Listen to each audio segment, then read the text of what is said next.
Ramaya Ramabhadraya Ramachandraya Vedase Raghunathaya Nathaya Sitaya Pataye Namaha.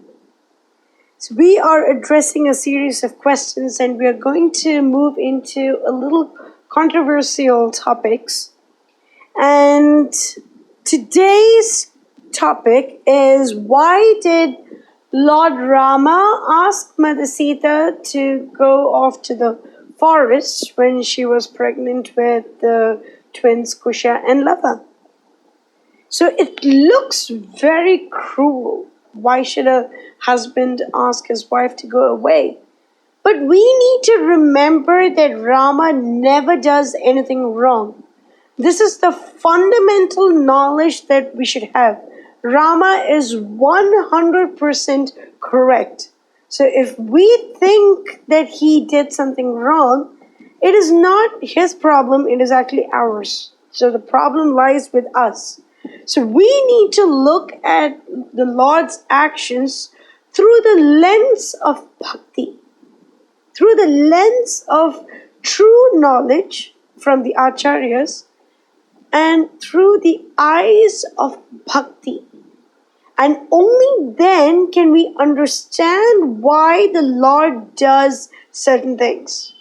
And even the most controversial topics are controversial only because that person has not read a pure authorized source such as Valmiki Ramayana. So when we read Valmiki Ramayana, we won't really have any such doubts because we know exactly why the Lord did what he did. It's when people don't read the authorized version and yet they know bits and pieces of things that they just construe and misconstrue and concoct certain things and just finally put the blame all on the Lord. And that is just absolutely wrong. So let's work with the fundamental knowledge that Rama is always correct. So there is a reason why he asked Sita to go off to the forest. And those reasons are specified. First point, after Sita and Rama were crowned the king and queen of this entire world, after some time, Mother Sita becomes pregnant. And when she was pregnant, Rama was so joyful. He was so happy. And he asked her what she wanted, what Mother Sita wanted. And Mother Sita said that she wanted to spend some time with the wives of the ascetics in the forest. And Rama promised to fulfill her wishes. And that's the reason why Sita goes to the forest to spend some time, because that was Rama's promise, that she will spend some time with the wives of the ascetics. So now another reason. One of Rama's friends, his name is Bhadra, he said that there were many people in the country who were unhappy that Sita was in the palace, even though she spent 1 year in Ravana's Ashoka garden. So now, in every kanda, Rama exemplifies a particular role. Rama is always the ideal son, the ideal brother, the ideal friend, everything. But in certain cantos, he exemplifies a particular role. In Balakand, he is mostly an ideal disciple and son. In Ayodhya-kand, he is an ideal brother and son. In Aranya-kand, he is an ideal protector and husband. In Kishkinda-kand, he is an ideal friend. In Sundara-kand, he is an ideal master and lover. In Yuddha-kand, he is an ideal warrior and enemy. In Uttara Khand, he is an ideal king. As a king, he had to establish the fact that he had to take into consideration the feelings of all his subjects. And he cannot be guided by love for his own family. That is why he sent Mother Sita away, to prove that he is not blinded by the affection for his own family. He did not abandon her. He asked Lakshmana to take Sumantra with him and drop Sita off at the ashram of sage Valmiki. Now, the next point. Lakshmana was extremely upset to see his pregnant sister-in-law, whom he reveres as if she were his own mother, in the forest. And Sita asked Lakshmana to pass on a message to Rama that she was completely all right and she will continue to serve Rama. And Rama had every right to send her off into the forest. Now, when Sita herself does not have a problem, why should we? It is between a husband and wife, and the wife has no problem. So who are we to interfere? Mother Sita says that Rama is correct. See, she is the best authority on Rama, and she says that it is okay. And so we have to accept it. Now, there is another reason. Lakshmana wanted to know why all of this has happened. And then he's in full tears when he sees Mother Sita go into Valmiki's ashram. He's completely in tears. He's drowning in tears. And he asks Sumantra, "Oh Sumantra, why did this happen?" Then Sumantra, the old, ancient and extremely wise minister of King Dashrath, who is now serving Lord Rama, he was privy to a lot of the family secrets of King Dashrath. Now Sumantra reveals to Lakshmana the real reason. So we know that Ram and Sita spent 12 very happy years in Ayodhya before they went off to the forest. So in one of those 12 years, during a Chaturmasya, Durvasa Muni came to spend the Chaturmasya in Vasishtha's ashram. So it is Durvasa Muni, he is an incarnation of Lord Shiva. So he is a very radiant sage, and of course, Dashratha went to Durvasa Muni to pay obeisance, and he asked him a certain question. And Dashratha wanted to know the fate of Lord Ram. Durvasa Muni said that Rama and Sita will be exemplary, most beloved of all the kings in the Ikshvaka dynasty. Everybody will love Rama and Sita. And they will have 2 sons who will propagate the dynasty. However, they will also spend a lot of their time apart from each other. And Dashratha was very sad. And he wanted to know why. Because Rama and Sita are the epitome of love, and why would they spend some time apart? Durvasa Muni said that once upon a time, the demons were fighting with Vishnu, and they took shelter of Bhrigu Muni's wife. Now Vishnu was enraged and he cut off Bhrigu Muni's wife's head.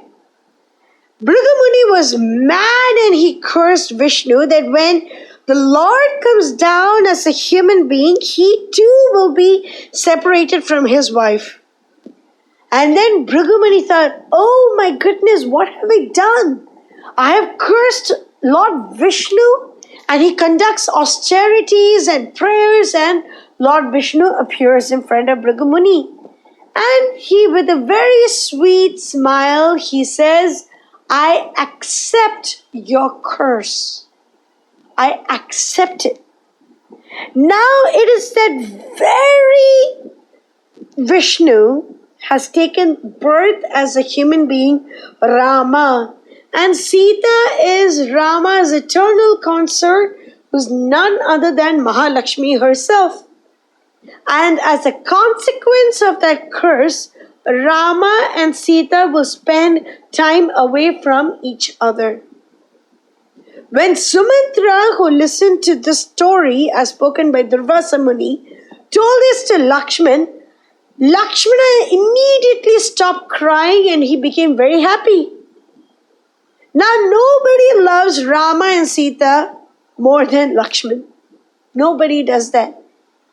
And Lakshmana was satisfied. Lakshmana was happy when he listened to this particular explanation. So why shouldn't we be happy?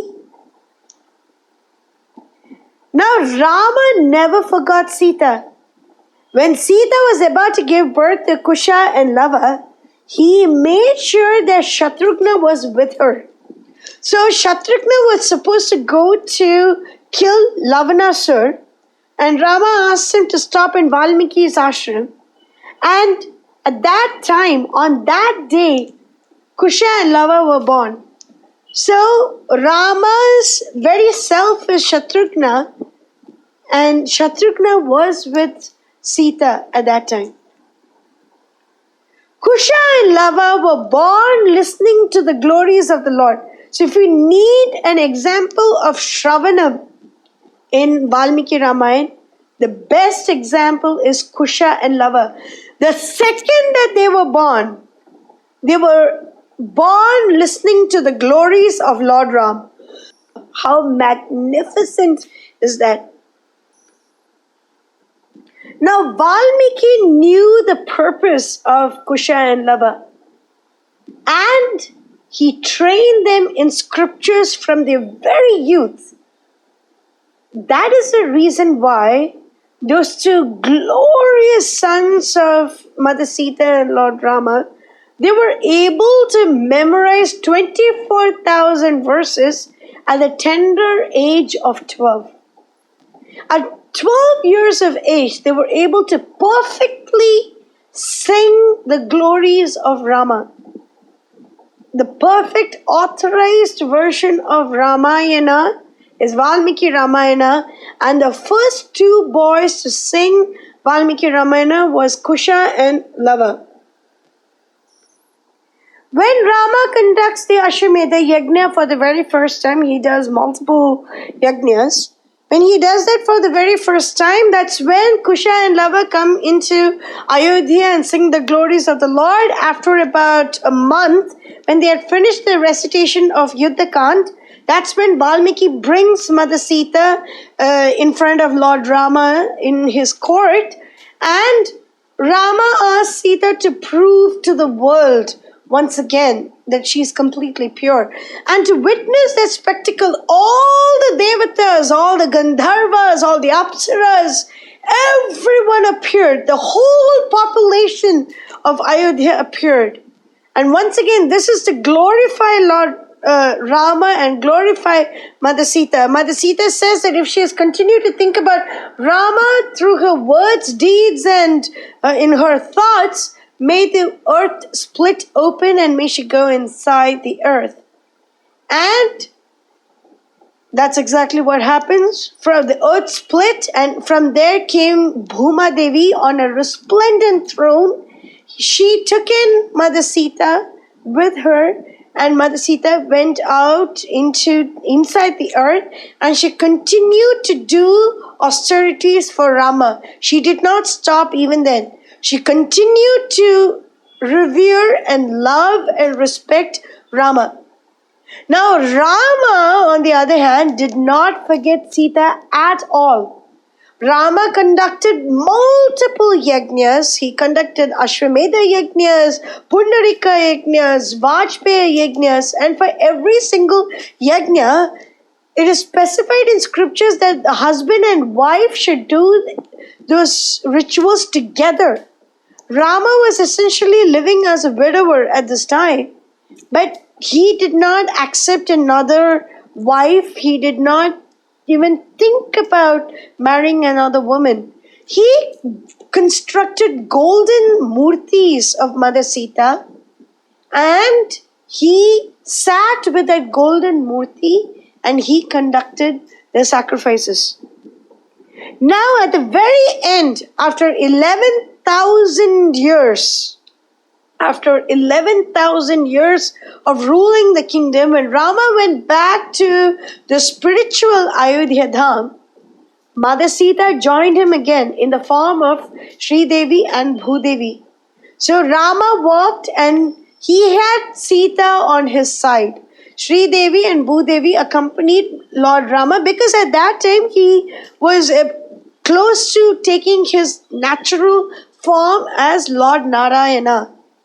And for Lord Narayana, it is Sri Devi and Bhudevi, and he was in that particular form.